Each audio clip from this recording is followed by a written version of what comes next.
আসসালামু আলাইকুম। বাংলাদেশের যে সাম্প্রতিক পরিস্থিতি, এটা দেখে আপনার কী মনে হচ্ছে? আমরা সংখ্যালঘু না হিন্দু দাদারাও সংখ্যালঘু?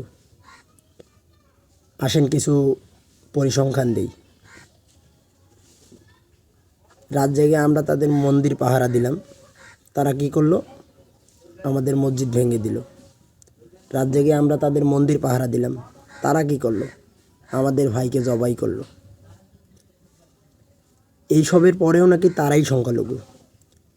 ভারতীয় কিছু দাদা হিন্দু মিডিয়াগুলো নাচানাচি করতেছে, বাংলাদেশ বর্ডার নাকি ব্লক করবে। তোদের এত চুলকানি কেন? তোদের কিসের এত চুলকানি? তোদের লাভটা কোথায়? নিশ্চয়ই তোমাদের কোনো লাভ আছে, নাহলে তোমাদের মধ্যে এইসব ঘটতেছে। তোমাদের ইন্ধনেই ইসকনরা এইসব করার সাহস পাইতেছে। ইসকন নামের এই জঙ্গি সংগঠনটি হাসিনা আপাকে কিছু লাড়া দিতেছে। হ্যাঁ, হাসিনা আপা লাড়া দিতেছে। হাসিনা আপা লাড়া না দিলে, হাসিনা আপা ভারতে বসে বাংলাদেশের এইসব, ভারতে যখন বসেছে বাংলাদেশ নিয়ে ভারতের এত নাচানাচি কেন? নিশ্চয়ই হাসিনাকে আবার ক্ষমতায় বসানোর জন্য। আসলে হিন্দু দাদাদের এবং ভারতীয় মিডিয়ার আর ভারতের নেতাদের যে চুলকানি, এইসব দেখে মনে হচ্ছে দেশটা আমাদের না, দেশটা ভারতের।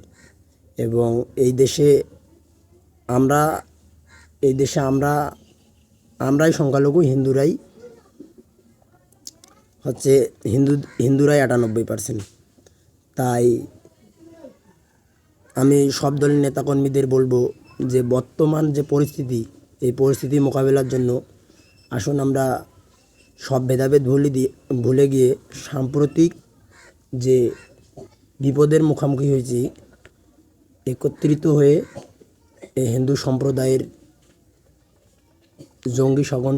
জঙ্গি সংগঠনটি এবং ভারতীয় দালালদের মোকাবেলা করার জন্য এক হই এবং আমাদের সার্বভৌমত্ব রক্ষা করি। আসসালামু আলাইকুম।